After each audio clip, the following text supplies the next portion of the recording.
Hello? Yeah. Okay, let me start from the beginning like this. So, working class schools, state schools, don't really teach you how to be creative. I studied English, I studied art, but it was never about creating a practice of those things. It was about an end result. It was getting a grade at the end of your school year, GCSE, whatever it was, but nothing beyond that. Working class kids don't really grow up around creative people. When you're working class, the focus is work, you go out and you earn your money to support your family. That takes up almost all of your time. And then in your small breaks from not being at work, you're recovering to have the energy to go back to work. So in our general community and culture, it's not normal to have creative people around you. Thinking about family, friends and things like that, we've got something called Barry Boiler. What we call Barry from someone's picture boiler, but there's no like Hamlet the poet that you can call to learn to be a poet. So we don't grow up in those environments. Knowledge. Because we don't grow up in those environments, we don't have that generational knowledge. It's much easier to learn how to be creative. You've got someone saying, hey, here's what I did to be creative. But we don't have that. We also don't teach it in our schools. We don't show people the paths to take, where to go outside of school if you want to pursue this. Oh, you really enjoy writing, well, you should go and do this. You should go for open mind night, you should go to this. We don't have that knowledge. Isn't in the schools. I certainly didn't learn anything like that when I was in school. Representation. Again, we don't have people around us doing this. We don't know how to be creatives, we don't see creatives.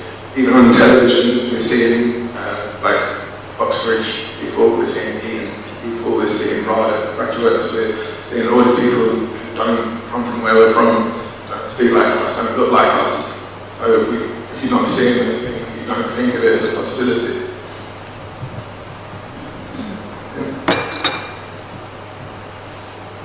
Societal attitudes. As a society, we're set up to keep the working class working. We're essentially given enough education to go out and get a job and to join the system and to be the cog.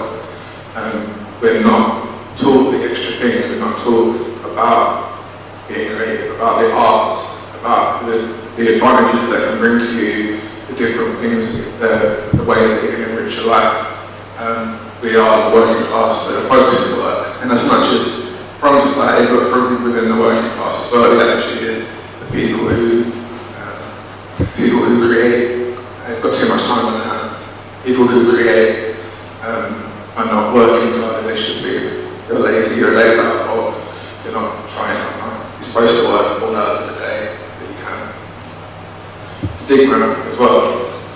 Bad attitude from your community, from your family and friends of you work every hour that you've got to provide for a family, then you get looked down wanting to be creative, wanting to do art. I've shown members of my family art that I created just to agree with, oh, you've got too much time on your hands.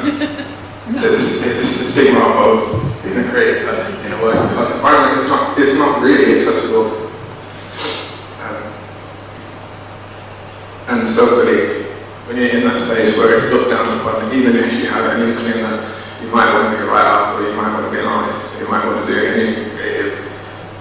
In an environment that tells you not to do that, you're not going to believe in your ability to do it. If you're not around people who are doing it, you're not going to see that actually that is possible. And if you're not even seeing people on TV that are like you, which is granted it's better these days, we see more working class people, but particularly for me growing up, you didn't see working class people being represented as artists. You might see a working class character actor. You might see working class people in a sitcom in terms of these are artists that we respect and that we appreciate. It didn't really happen. So, what are the benefits of teaching working class kids that they can be creative, expressing themselves? As a society, we are taught to push things down. It's a very British thing. You don't really show your emotions. You keep them in. You don't show sadness, you don't show anger, you don't show fear, these negative emotions that you just ignore and you get on with your life. You should be working, you should be focusing. That's not helping you to think about these things, so don't talk about them. You're also going to make people uncomfortable if you talk about these things, so don't talk about them. And we push them down, and eventually it doesn't stay down, it comes out somehow, it explodes out of us. Just in my family alone, my dad found out he had depression in his 60s.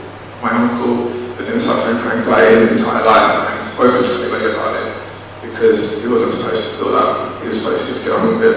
So what if you're worried about something? Just carry on.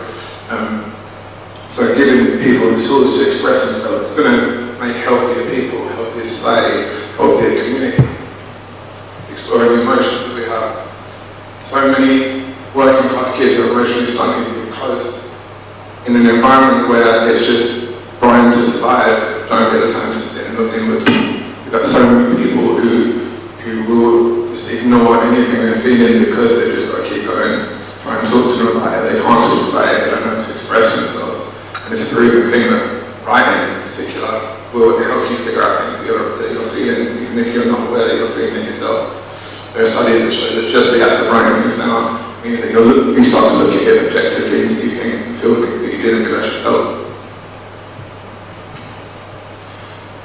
I'm too quick, so that's right. Representation, again, it's the second time I've talked about it. I'm going to talk about it again on the last slide as well. It's so important to see people around you doing things that you think you want to do.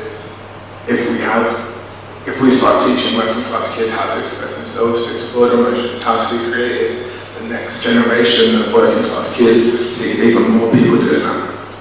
And it's become a cycle. The more people we see doing it, the more people think they can do it, the more people do it.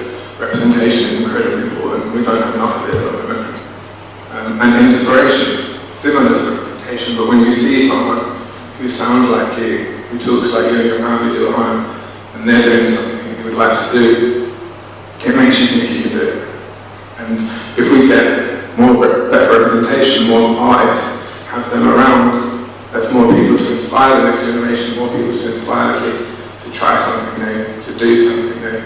If you give a kid the opportunity to draw or paint or write, they might figure out they like it and then do more of it. It's about inspiring kids to take the next step.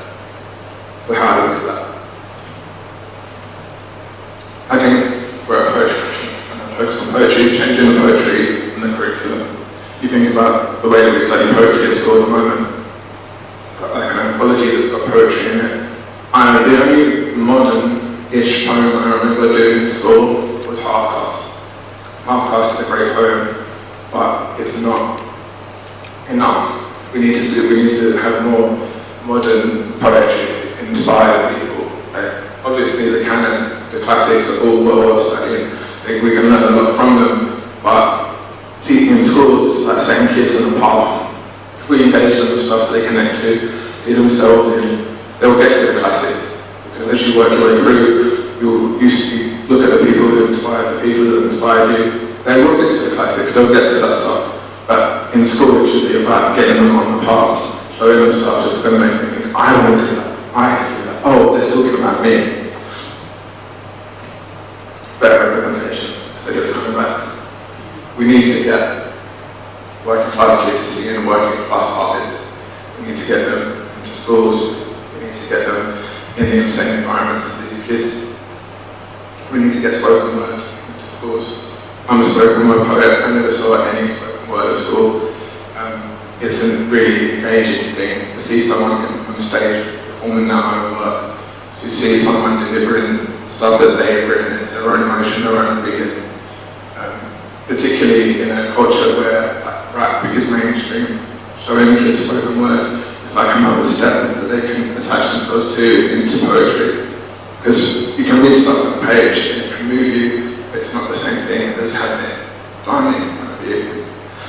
It's a really important thing, I think, and if we're trying to engage working class kids who already have these attitudes of this isn't for me, this isn't for working class people, seeing someone in front of you who talks like you performing it is a different thing to reading a book that might just be intimidating because it's a book. It might also be intimidating because literacy isn't a strong point, and with spoken word poetry, you don't need to be literary. You can write it in your head, but you need to put it on the page. It's a different way to get people involved, and it removes barriers because there are a lot of barriers through society for poetry. As I said, getting local poets' eyes into schools. And I don't mean like on on the other occasion, we had one writer come to my school when I was a kid, a working class black woman who wrote kids' books. I don't remember her name.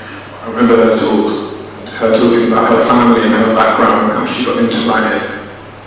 And I found it incredibly inspirational. Even in that room I felt like, oh, maybe I could be a writer, because she's doing it and she's from a very similar place to me. Seeing that is a way to inspire people. And it needs to be a regular thing. It needs to be poets and artists attached to schools being in there regularly, because not only do you have the inspiration, and not only do you see the art, but you have the knowledge of how to get into the art and into the art scene. Teachers are teaching their lessons and doing a great job, but they're not able to say, oh, here's where you can go to get more of this, here's who you can talk to learn how to do this, here's where you can go and perform some of this. It's getting knowledge into schools that isn't already there. And that's me. Thank you very much. This is something I'm really passionate about. I'm really glad that you'll listen to me ramble about this. And yeah, I hope to get into schools in the future and do some more teaching and inspiring working class kids. Thank you very much.